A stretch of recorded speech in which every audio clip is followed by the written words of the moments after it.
요한계시록 17장 7절, 8절 말씀입니다. 우리 같이 한 목소리로 함께 읽겠습니다. 천사가 이르되 왜 놀랍게 여기느냐?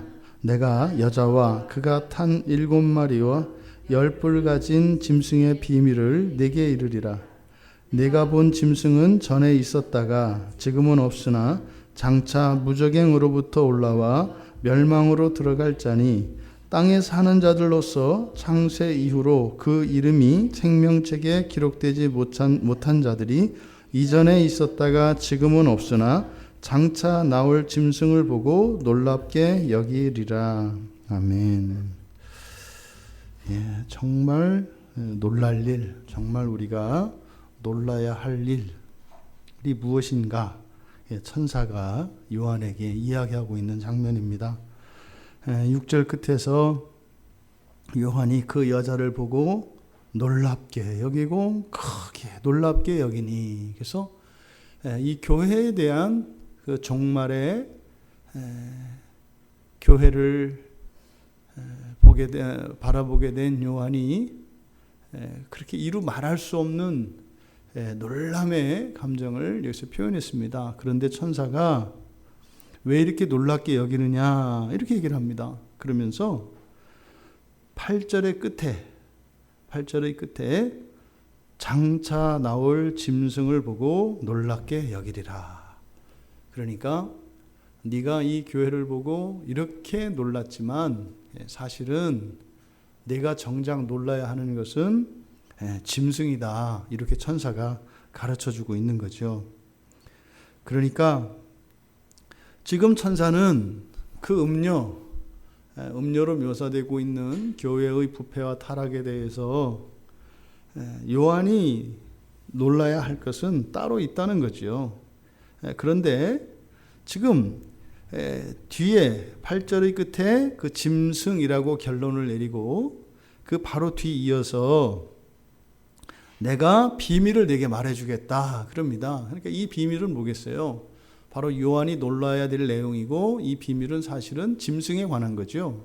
그런데 7절에서 뭐라고 했냐면 그 비밀이 여자와 그가 탄 7머리와 10뿔 가진 짐승, 그러니까 여자와 그가 탄 짐승이라는 거예요. 여자와 그가 탄 짐승의 비밀을 내가 너에게 말해주겠다 이런 뜻이에요. 그러면 지금 여기서 비밀은 그 여자에 대한 비밀과 만약에 그 짐승 7머리를 가지고 10뿔을 가진 그 짐승의 비밀을 각각 이야기한 것이라면 여자에 대한 비밀과 그 짐승에 대한 비밀 두 가지일 겁니다.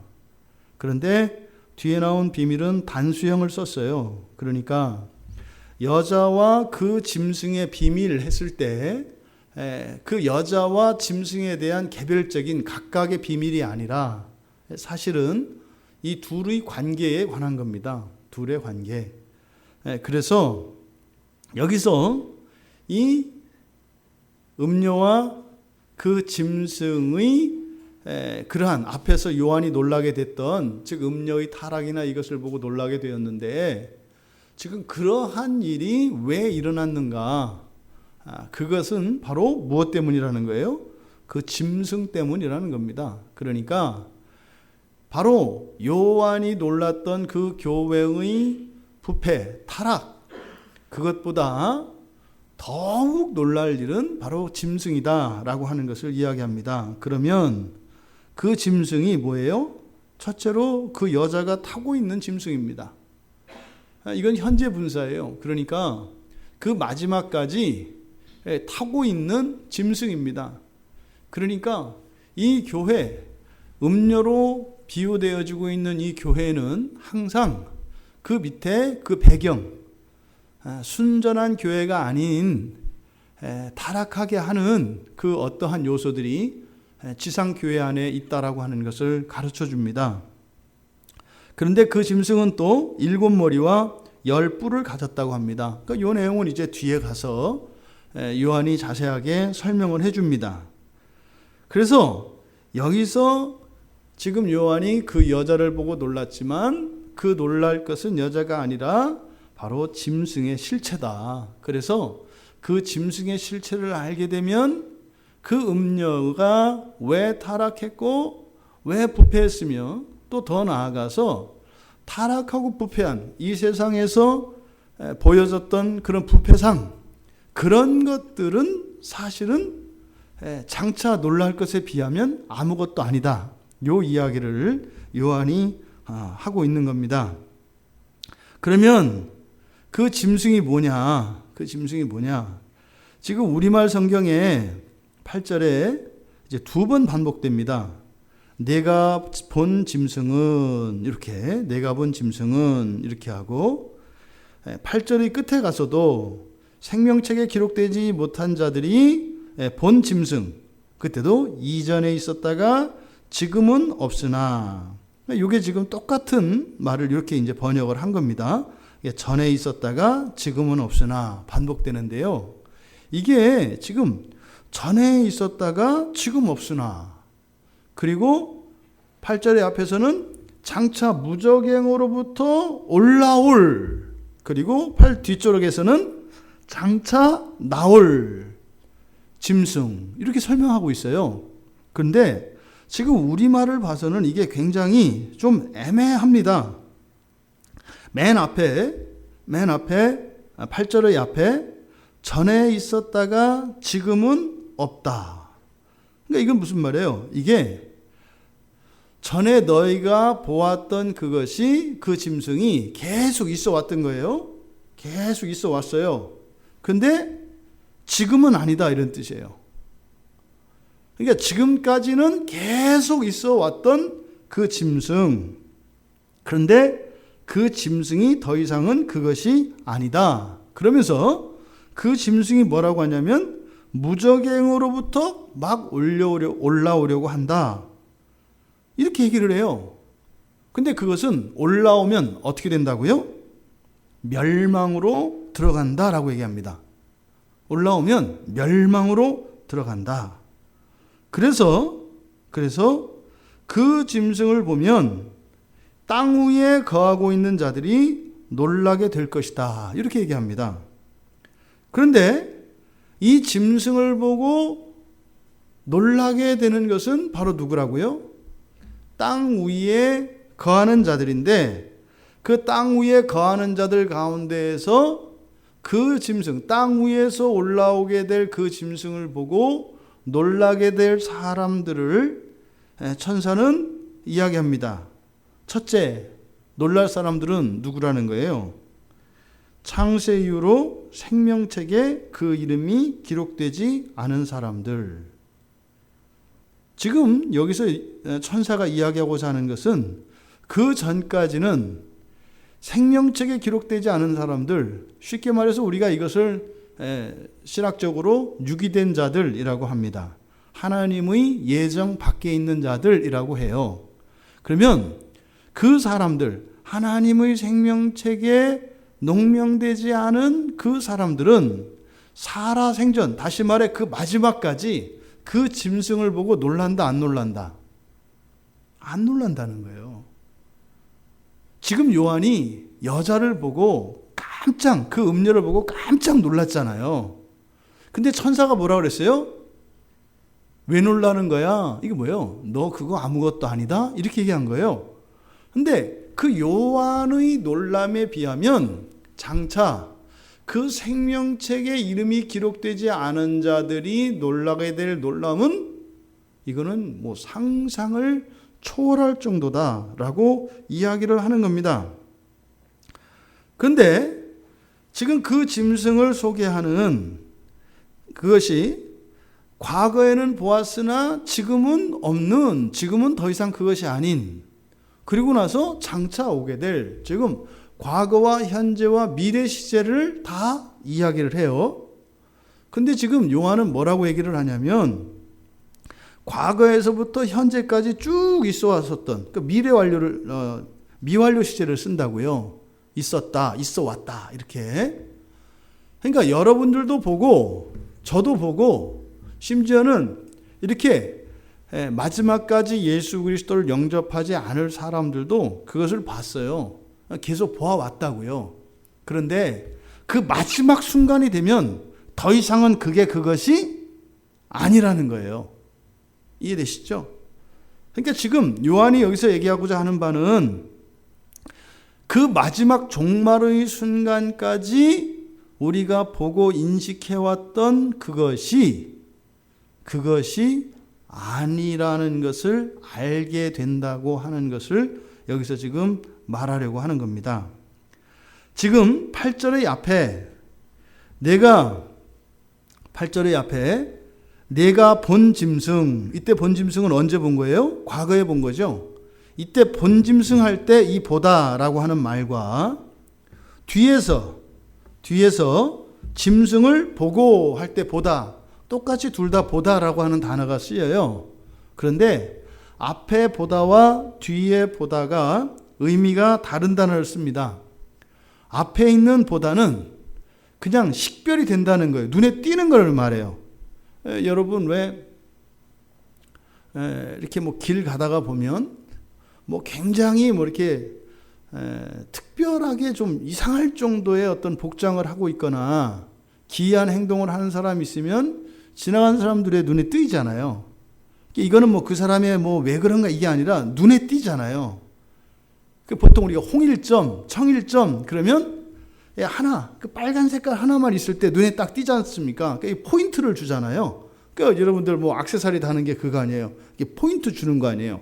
그래서 이거 보고 나의 약점을 보지 마라. 뭐 이런 원래 포인트가 그런 의미잖아요. 그러니까 이렇게 눈에 딱 들어오는 거예요. 딱. 그러니까 앞에서 내가 과거에 보았던이라고 하는 것은요. 어떤 사람도 그것을 보지 않을 수가 없어요. 왜? 눈에 딱 띄기 때문에. 눈에 딱 들어와요. 그래서 다 보게 되었다 이 말이에요. 그러면 그것을 과거에는 보았어요. 그리고 어떻게 해요? 계속 보아왔다고요.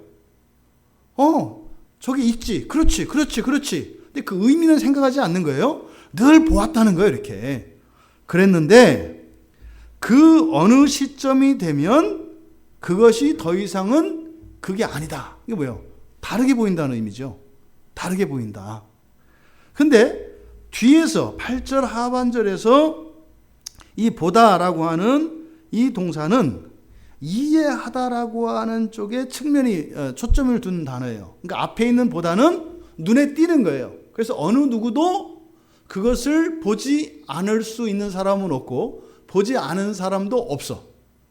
그런데 뒤에 가서 이제 그 짐승을 봤다 할 때는 그 짐승을 알고 있는 사람, 이해하고 있는 사람이에요. 이해되시죠? 그러니까 그런 거 있잖아요. 왜 요즘에는 이제 공공연하게 이제 진짜로 이제 사실이 되고 이제 세력을 드러낸 게 일루미나티, 흔히 말해서 프리메이슨이라고 하는 사람들이 있어요. 프리메이슨. 그러니까 과거에는 그게 다 가공의 소설처럼 이야기가 됐었다고요. 그러니까 프리메이슨이나 뭐 일루미나티 이런 얘기하면 그렇게 황당한 것을 믿는 굉장히 어리석은 사람으로 치부되던 게 불과 5년, 10년 전에는 확실히 그랬고 한 5년 전까지만 하더라도 그런 이야기 하면 너무 이렇게 음모 이론에 빠져 있는 사람들로 그냥 낙인이 찍혔었어요.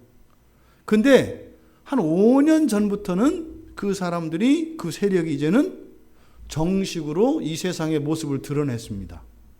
이제는 본부가 이렇게 법인으로 등록을 하고 정식 단체로 나서서 그런 일을 직접 하기도 하고 이제는 실제로 국가 지도자나 각 나라의 유력한 지도자들을 그 회원으로 이제 끌어들여서 이제는 노골적으로 그 세력을 드러냅니다. 그리고 공개적으로 공식적으로 콜링을 합니다. 예전에는 아주 은밀히 일어났던 일들이거든요. 그러니까 뭐 거기에 관련된 과거의 자료들이나 이제 거기에 있던 어떤 사람이 나와서 거기에 대한 내부 그 사람들 내부 조직에 관한 그런 책을 쓴 게 있어요. 또 책 제목 얘기하면 읽으실 것 같아서. 근데 거기에 보면은 정말 놀랐거든요. 근데 그게 그대로 실현되어 온 거예요. 말씀드렸죠? 우리나라 여기 그 순교자 묘지에 가도 그 사람들이 있다고요. 여기 어디예요? 마포에 그 순교자 기념관 있잖아요. 예, 양화진에 가면 그 사람들의 묘역이 따로 있어요. 프리메이슨들의 묘역이. 그러니까 이단들이죠. 근데 이미 우리나라 그러니까 초기 기독교 선교 때부터 이미 이 사람들이 섞여서 이렇게 들어왔었다고요.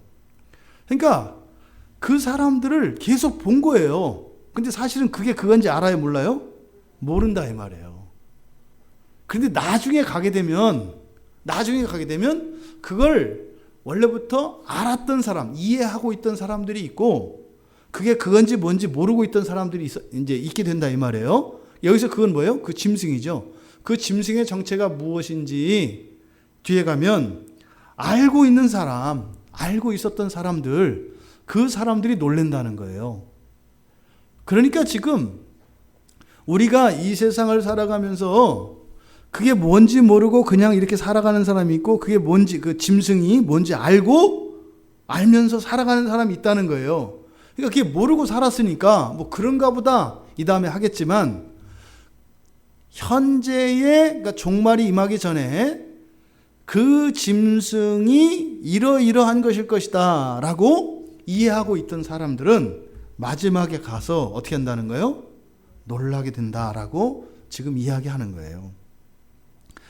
그런데 그 짐승 앞에서 과거에 보았고 계속 우리가 볼 수밖에 없는 눈에 띄는 그것이 어느 한순간이 되면 이제 다른 것으로 바뀐다는 거예요. 그런데 앞에서는 뭐라 그랬냐면 무저갱으로부터 지금 막 올라오려고 한대요. 여기서는 우리말 번역으로는 장차 무저갱으로부터 올라와. 여기서 이제 장차라니까 미래잖아요. 근데 이거를 이렇게 설명할 표현이 없어요. 여기에 지금 장차 이렇게 할 때 여기에 사용된 말이 그런 겁니다. 예수님이 뭐라고 하셨어요? 이 땅에 천국이 어떻게 했다고요? 이미 왔다 그랬죠. 이미 왔다. 그런데 사실 이루어지진 않았잖아요. 그래서 우리가 그것을 이미와 아직으로 얘기한다고 그랬잖아요. 바로 그것을 의미하는 단어입니다. 여기서. 그러니까 이미 왔지만 사실은 완성된 건 아니에요. 그게 무슨 말이에요? 이렇게 있었는데 정체를 드러내지 않았을 뿐이지 사실은 이 세상에 왔다는 거죠. 그런데 그것이 정체를 드러내는데 그 정체를 드러내는 것을 앞에서는 무저갱으로부터 올라온다고 이야기를 합니다. 무저갱으로부터 올라온대요. 무저갱으로부터. 그런데 생각해 보세요. 그 짐승이 무저갱으로부터 올라오면 어떻게 되겠어요? 엄청 힘을 발휘하고 막 역사하지 않겠어요? 그런데 천사가 뭐라고 하냐면 그렇게 올라오긴 올라오는데 어떻게 된다고요? 멸망으로 들어간다 이렇게 돼요. 멸망으로 들어갈 것이다. 그러니까 뭐겠어요? 뭔가 좀 될 거라고 생각을 하고 올 텐데 어떻게 된다는 거예요? 죽으려고 온다는 거예요. 죽으려고 온다는 거예요. 그러니까 뭐겠어요? 마지막 죽기 위해서 힘을 확 쏟아버리는 거죠. 가만히 있어도 죽고 이렇게 덤벼도 죽어요. 그럼 어떻게 있어요? 가만히 죽지 않죠. 그러니까 여기서 무저갱으로부터 올라온다는 것은 마지막 이 짐승들의 최후가 무엇인지를 알기 때문에 알면서 이제 발악하는 그런 모습입니다.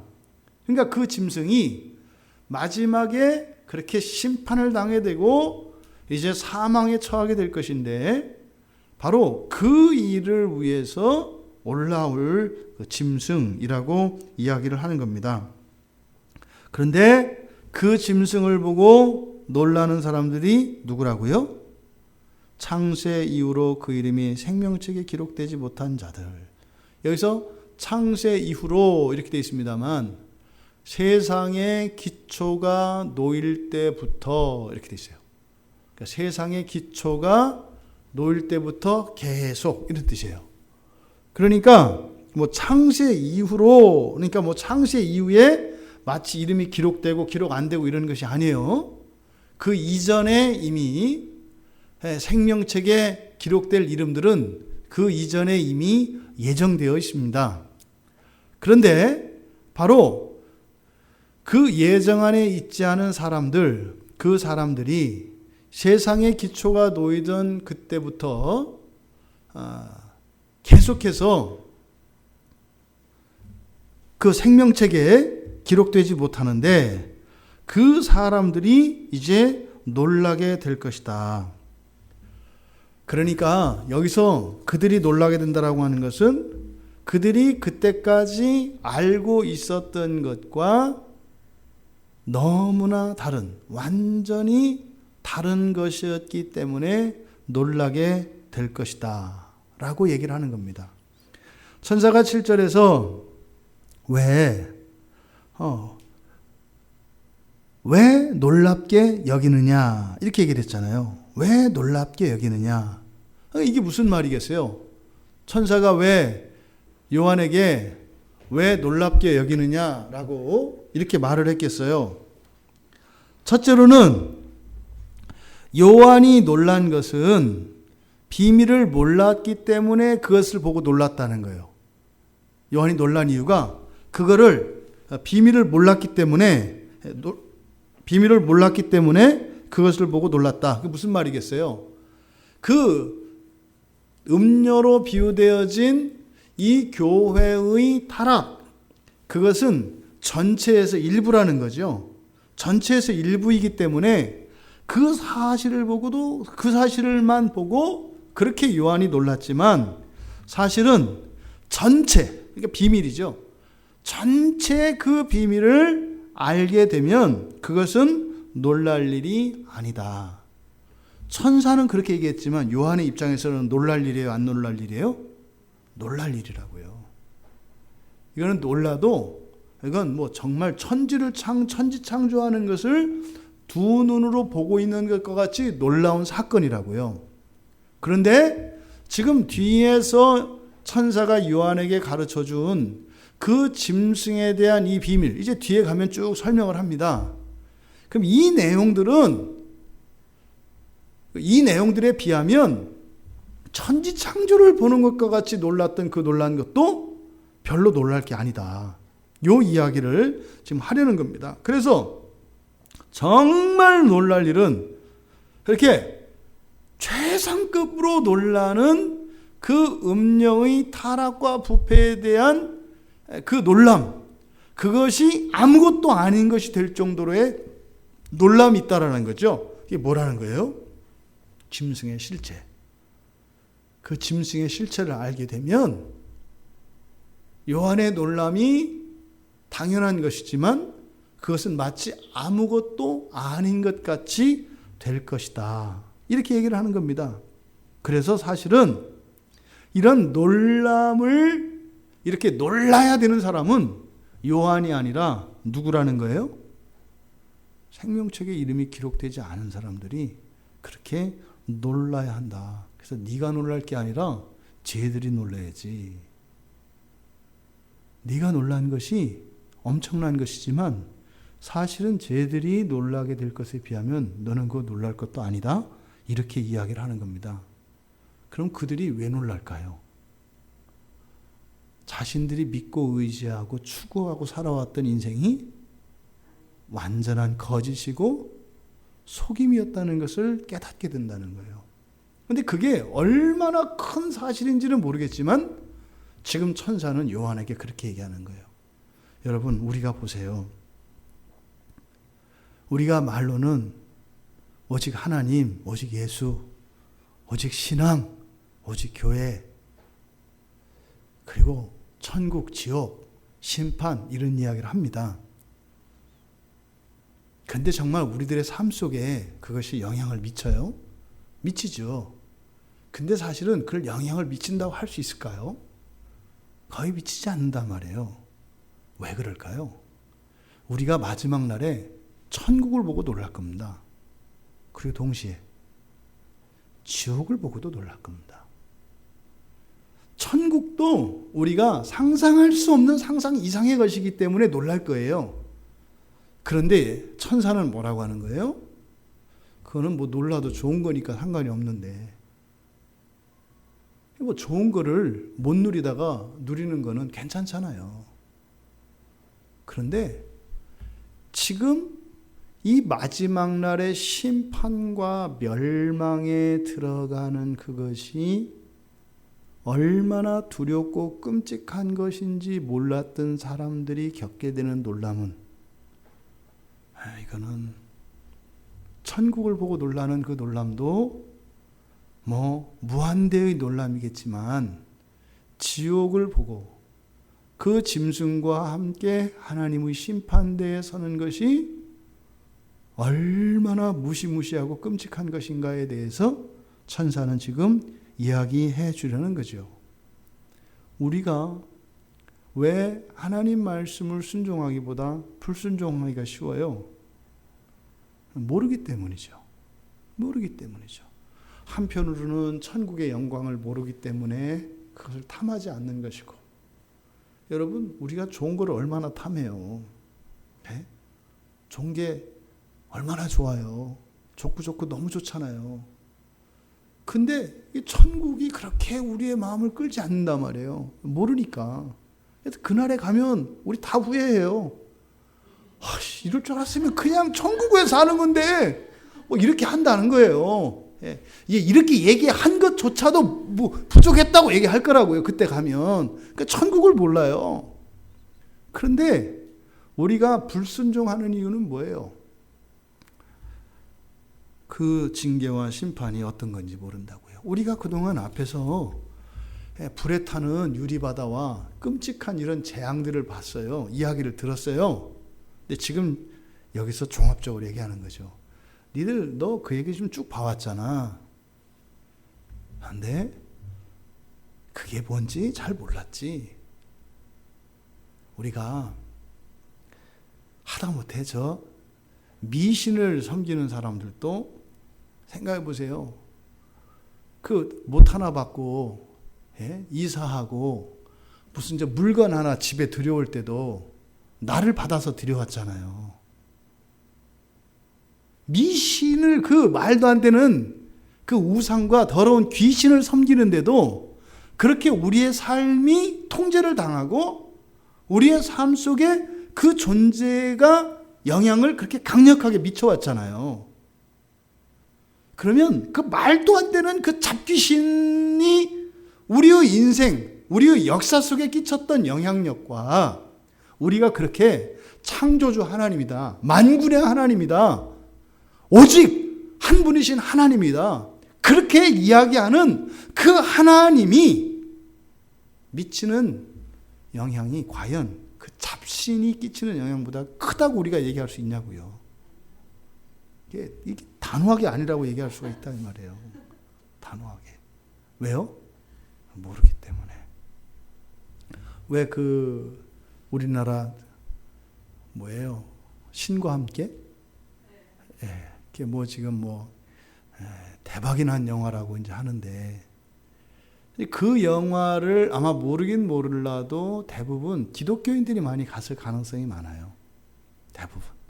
대부분 기독교인들이 많이 갔을 거고요. 그 이제 어떻게 보면은 이제 아전인수격으로 우리식으로 다 해석을 했을 거예요. 거기는 사실은 그 영화의 배경은 불교 사상이거든요. 전형적인 윤회 사상을 밑에 깔고 있는 거잖아요. 그러니까 뭐 영화 만든 사람은 그 불교 사상을 얘기했는데 상관없어. 우린 마음대로 생각하잖아요, 그죠? 그래서 그냥 이거를 기독교 영화로 바꿔버렸어요. 불교 영화를 기독교 영화로 바꿔가지고 많은 그리스도인들이 근래에 보기 드물게 지옥에 대한 생각을 조금 갖게 된 것 같아요. 그 영화를 보고. 그러니까 저는 하여튼 그렇게 은혜를 끼쳤다고 봐요. 그 영화에서 보면은 맷돌이 막 뒤에 굴러오면서 쫓겨가면서 막 그 밟히는 이게 그 지옥의 현장이 그림으로 이렇게 보여졌잖아요. 그러니까 아주 한국교회에 아주 필요하고 아주 시의적절한 그런 영화였다고 봐요. 그러니까 거기서 어떤 지옥에 대한 묵상, 요즘에 여러분 누가 그렇게 지옥에 대해서 생생하게 이렇게 이야기하는 걸 들은 적 있으신가요? 별로 없어요. 요즘이 아니라 어쩌면 교회 1, 20년 동안 이렇게 지금부터 1, 20년 전에 교회 나왔던 사람들 치고 사실 그렇게 그 영화에서 묘사되는 것처럼 생생한 지옥에 대한 이런 이야기를 듣지 못한 사람들이 대부분일 거라고 봐요. 어떤 교회에서도 그렇게 리얼하게 이 지옥의 참상과 그 지옥에 대한 두려움을 이렇게 성도들에게 설교한 그런 설교를 들어본 경험이 없을 가능성이 많아요. 근데 지금 여기서 천사가 그 얘기를 하는 거예요. 그날 너희들이 그 짐승의 실체를 알게 되면 그게 얼마나 악랄하고 간교하고 또 그것이 너희들에게 가져다 주는 그 지옥이라고 하는 이 결과가 얼마나 무시무시한 것인지 알게 될 거다. 요 이야기를 하는 겁니다. 여러분, 놀라야 할 내용, 이 세상에서 우리들이 놀라야 할 내용, 이거는 바로 교회가 아니라 그 짐승이라는 거예요. 근데 지금 우리말 성경에 보면은 이게 이제 오락가락, 앞서 말씀드린 것처럼 본짐승, 전에 있었다가 지금은 없으나 장차 올라올. 그러니까 두 개로 보여진단 말이죠. 그러니까 이것을 우리가 어떻게 이해할 수 있을까요? 과거로부터 계속 있어 왔어요. 근데 어느 한순간에 뿅 하고 이게 어떤 큰 변화를 가져요. 근데 똑같은 거예요. 왜? 그 짐승이라고 이야기하니까. 그 짐승인데 더 이상은 그게 또 아니래. 근데 그 짐승이래. 그러니까 이게 뭐겠어요? 그러니까 여기서 지금 마치 하나이면서 둘인 그 짐승의 정체예요. 하나이면서 둘인, 또 둘이면서 하나인. 그러니까 이것은요, 어쩌면 우리가 살면서 과거로부터 지금도 보고 있고 그 종말의 때까지 이렇게 보고 알고 있게 될 그것이 우상이고 어떤 모형이라면 그날의 그 실체가, 원형이 드러낸다는 거죠. 그러니까 이렇게 아주 아닌 것도 아니지만 진짜 그것이지 않은 상태로 계속되다가 마지막 순간에 그 실체가 이제 드러날 거라는 거죠. 그러니까 마치 그때까지는 분신과 같은 거죠. 분신과 같은 거죠. 그림자와 같은 거죠. 그런데 그때 실상이 드러난다는 거예요. 여러분, 지금 그 마지막에 드러날 그 이 짐승의 실체에 대한 이 설명이 뭘 설명하는 것처럼 비슷하지 않아요? 예, 죄도 마찬가지입니다만 천국에 대한 이야기를 반대로 하고 있어요. 천국에 대한 이야기를. 아니요. 그러니까 천국이 이 땅 가운데 임해 있죠. 이미 임했죠. 하나님 나라가 임했잖아요. 근데 아직 임하지 않았죠. 근데 지금 여기서는 그것을 뭐예요? 지옥도 이 땅 가운데 뭐 했다는 거예요? 임했다는 거예요. 그러니까 그 짐승이 이 땅 가운데 임했다는 거예요. 그런데 이게 온전히 다 일어난 건 아니다 이 말이에요. 그럼 천국이 이미 이루어졌지만 아직 일어나지 않았어요. 그럼 아직이 지나서 이제는 완전히 천국이 드러났을 때 신자들의 놀람이 있을 겁니다. 그런데요, 이 지옥의 성취, 이 짐승의 정체가 완전히 드러나는 그때 되면 마찬가지 그것을 보고 놀라는 놀람이 있을 거다. 이 이야기를 한다 이 말이에요. 여러분, 마치 이거는요, 신자가 부활하고 나서 놀랄 거거든요. 부활하고 나서 놀랄 거예요. 뭐 굉장하다고 했지만 이 정도일진 몰랐어. 다 이렇게 할 거란 말이에요. 와, 이렇게 할 거단 말이에요. 그런데 그것과 정반대의 상황에서도 똑같은 반응이 일어난다는 거예요. 놀라긴 다 어떻게요? 놀라기는 다 똑같이 놀랄 거다. 그런데 이 천국의 성취를 바라보고 놀라는 그 놀람과 이 짐승의 정체, 그 실체를 보고 놀라는 놀람 사이에는, 그 뒤에는 사실 어떻게 되는 거예요? 그냥 하나는 그냥 땅 위를 걸어가다가 그 마지막 순간에 가면 하나는 그냥 수직으로 하늘로 올라가는 거고, 하나는 또 하나 정반대로 수직으로 무적행으로 떨어지는 거다 이 말이에요. 둘 다 놀람이다 이 말이에요. 근데 천사가 지금 요한 보고 야 너는 그래도 천국으로 가면서 뭘 놀래? 좋은 거잖아. 그건 놀랄 것도 아니지. 진짜 놀랄 거는 떨어지는 거야. 요 이야기를 지금 하려는 거죠. 그러니까 천국의 성취에 대한 설명이 막연히 우리가 이렇게 예수를 믿고 천국에 갈 거니까 천국은 정말 이 세상에서 아무리 어떤 그 고난을 당하고 이래도 그때 워낙 좋은 거라 뭐 이건 아무것도 아닌 걸 거야. 이렇게 주로 성경에서는 설명이 되어지는데 지금 여기서는 뭐라는 거예요? 그날 그 짐승의 정체가 완전히 드러나게 될 때에 이 땅 가운데서 너희들이 그리스도인으로서 당했던 고난과 박해 그거는 아무것도 고통도 아니고 고난도 아니라는 것을 알게 될 거야. 이런 음의 영역, 마이너스 영역, 부정의 영역에서 일어날 일을 지금 요한은 강조하고 있는 거죠. 그래서요, 신자들이 부활을 할 때, 그러니까 부활을 하게 되면 부활할 때 신자나 불신자나 어떻게 한다고요? 다 놀라게 된다고요. 다 놀라게 된다고요. 사도 요한이 지금 이 계시록을 쓰면서 아마 요한복음 5장 29절 말씀을 풀어서 이야기하는 것 같아요. 요한복음 5장 29절에 가면 부활에 대해서 얘기를 합니다. 생명의 부활과 심판의 부활에 대한 이야기를 해요. 부활이 생명의 부활이 있고 심판의 부활이 있을 거라는 거예요. 사실은 이때까지 요한복음을 쓸 때까지만 하더라도 단순히 생명의 부활, 심판의 부활 그러면 우리가 생각하는 생각과 그렇게 다르지 않았을 겁니다. 예수 믿고 한 사람은 천국 가는 거고 예수 안 믿으면 천국 못 가고 지옥 가는 거야. 근데 이게 피부로 와닿지는 않았을 거라고요. 물론 지옥에 대한 두려움과 그건 있죠. 천국에 대한 사모함이 분명히 있죠. 그런데 그 참상과 그 실상을 보지 않은 상태였죠. 근데 그걸 여기서 본 겁니다. 그렇잖아요? 뭐 이렇게 굉장히 유명한 식당이나 뭐 굉장히 좋은 제품이라고 하는 것을 우리가 들어서 알잖아요. 뭐가 굉장히 좋대. 뭐 어디가 굉장히 맛있대. 그러면 뭐 거기는 뭐 한 끼 식사가 10만 원이래.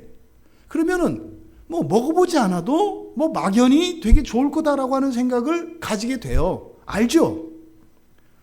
근데 그게 이제 요한복음 5장에서의 요한의 상황이었다면 지금 여기의 상황은 뭐예요? 먹어본 거예요. 그걸 먹어본 거예요. 그러니까 지금 천사가 요한에게 지금 이야기하는 것은 그냥 네가 가격만 알고 거기는 뭐 엄청 비싸고 좋다고 이렇게 들은 거하고 너 그때 가서 먹어보면 그것과 그것은 네가 맛있어서 놀라는 그것보다 먹지 않아서 그냥 박탈당하는 정도가 아니라 그것이 아닌 정반대의 것을 먹게 되는데 그 반대의 것을 먹는다는 게 얼마나 두려운 것인지 알게 될 거야. 누가요? 네가가 아니에요. 내가 이게 아니에요. 누가 한다고요? 그들이 알게 될 거라는 거예요. 그들이. 그러면 왜 요한은 이 이야기를 여기다 써놨을까요? 요한에게도요. 요한 주변에 있는 모든 사람들이 다 예수를 믿었을까요? 그렇지 않았을 가능성이 많아요. 훨씬 더 예수를 믿지 않는 사람들이 많았을 가능성이 훨씬 많아요. 왜냐하면 그건 예나 지금이나 항상 동일하거든요. 또 심지어요. 교회 안에서조차 그렇지 못했던 사람들이 많았을 겁니다. 그러니까 지금 이 이야기를 그 천사의 계시의 말씀을 여기에 적어놓는 이유는 뭐예요? 요한의 인생에 대한 자주 섞인 사실 후회도 있을 수 있어요. 그런 걸 알았더라면 내가 그리스도의 복음을 전하고 그들을 그리스도께로 인도하는 일에 내가 조금 더 힘을 쓸 수 있었을 건데 라고 하는 이런 자주 섞인 어떤 회한의 의미도 있었을 거다. 왜요? 이 글을 쓰는 목적은 단순히 사실에 대한 보고가 아닙니다. 장차 자신의 뒤를 이어 살게 될 우리 그리스도인들, 다시 말해 뭐예요? 예수 그리스도의 발자취를 따라 살던 사도들의 뒤를 이어서 따라오게 될 예수의 또 다른 제자들의 삶을 염두에 두고 쓰는 것이기 때문에 그렇다, 이 말입니다. 생명의 부활은요, 죽어도 사는 거죠. 요한복음 11장 25절 26절에서 예수님께서 그 생명의 부활, 그 부활에 대해서 이야기를 해요. 생명의 부활이 무엇인지. 그러니까 생명의 부활은 뭐예요? 죽어도 살아요. 죽어도 살아요. 그리고 살면 영원히 살아요. 죽어도 살고 살아도 살면 영원히 사는, 이게 생명의 부활이에요. 그러니까 바로 그럼 심판의 부활에 대해서 바로 여기서 요한이 설명하고 있는 거죠. 그러면 예수님의 생명의 부활에 대한 설명을 반대로 바꾸면 이 심판의 부활의 성격이 무엇인지 알 수 있지 않겠습니까? 심판의 부활은요, 죽어도 또 죽을 거예요. 죽어도 또 죽을 거예요. 살아도 죽을 거예요. 그런데 여기서 죽음은 우리들이 가지고 있는 존재의 멸절, 망각의 죽음이 아닙니다. 죽음은 사실 뭐예요? 고통과 시름의 무한대의 총합이라고 보셔야 돼요. 죽음이라고 하는 의미는 지금은 존재 양식의 변화죠. 우리가 이해하는 죽음은 단지 존재 양식의 변화예요. 영혼과 육체로 붙어서 전인으로서 이렇게 병든 몸과 병든 영혼의 상태로 불완전한 전인으로 살아가는 방식에서 이제 영혼과 육체가 분리되어진, 그래서 그 생명을 영혼만이 담재하고 있는 이런 존재론적인 존재 양식의 변화를 의미하는 게 아니라, 마지막에 가서 죽음이라고 하는 것은 사실은요, 시름과 고통과 아픔과 미움과 이 세상의 악한 모든 것들의 무한대 확장이에요. 이게 죽음이에요. 그러니까 여러분이 지금까지 살면서 경험했던 모든 악하고 싫은 것들, 두렵고 끔찍하고 질리고 징그러운 모든 것들, 이것들 어떻게 해요? 무한대가 죽음이라고요. 그러니까 심판의 부활은요, 보세요.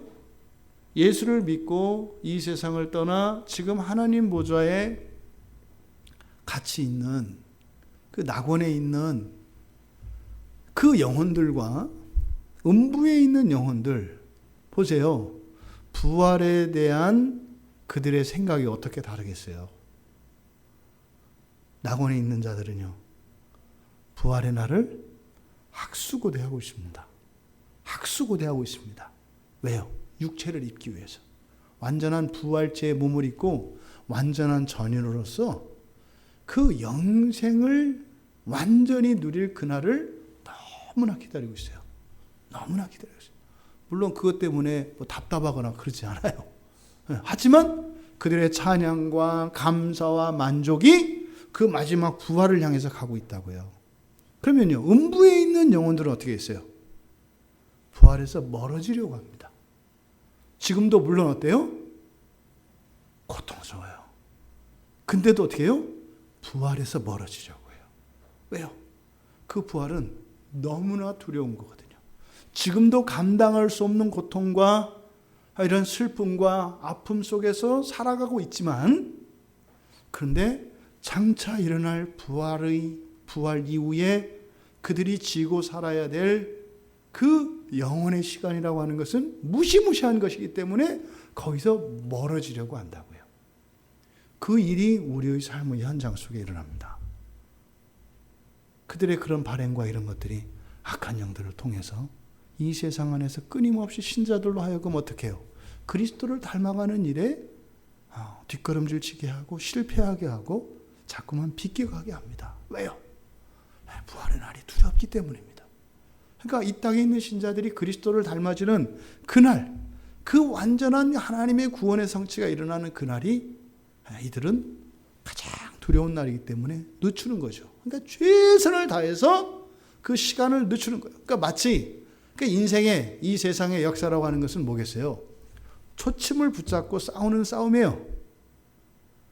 천국을 소망하는 자들은요, 초침을 앞으로 밀겠죠. 저들은 어떻게 하겠어요? 반대로 시간을 거꾸로 돌리려고 하겠죠. 이 싸움이 우리의 일상 속에서 일어나는 거죠.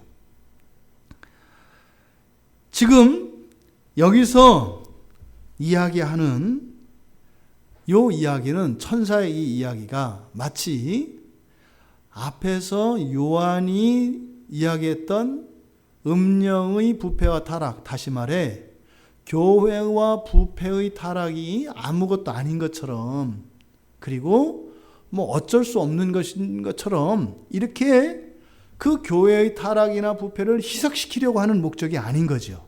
그것은 그것대로 정말 이 교회가 정결을 유지하기 위하여 얼마나 힘을 써야 되는가 하는 것을 분명히 교훈을 합니다. 그런데 그것을 능가해서 그 짐승이 얼마나 악독하고 간교한 짐승인지, 또 그로 인한 결과가 얼마나 두려운 것인지를 강조하려고 하는 것입니다.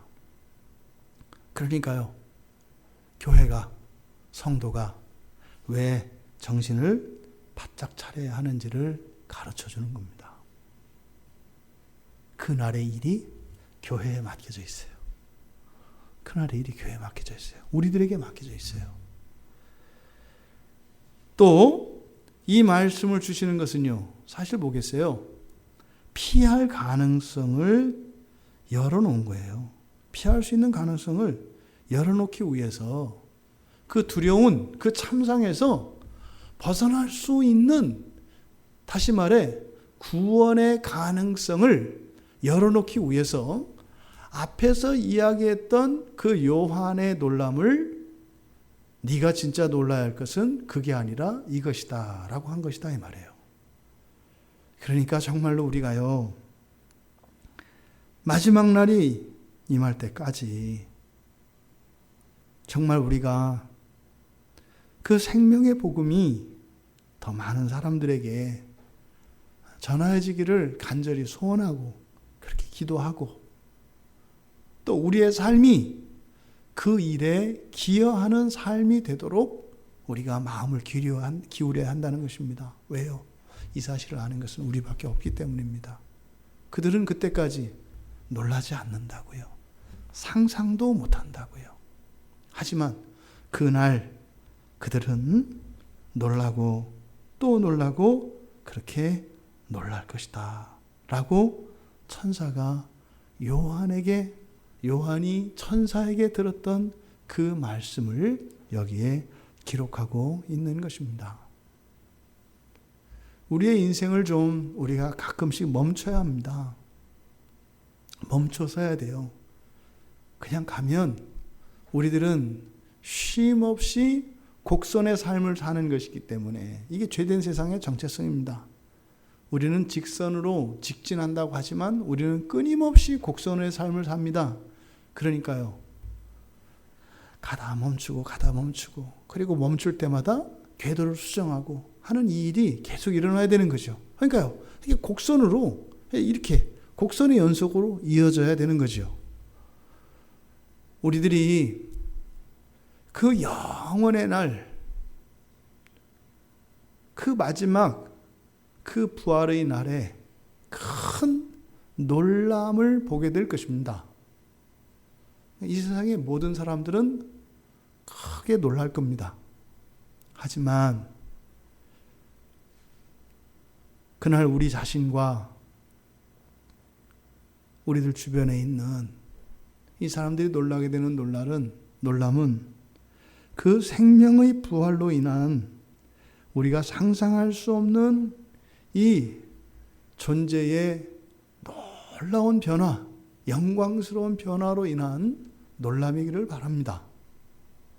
우리가 구원의 확신 안에 있습니다. 우리가 예수를 믿기 때문에 자신이 있죠.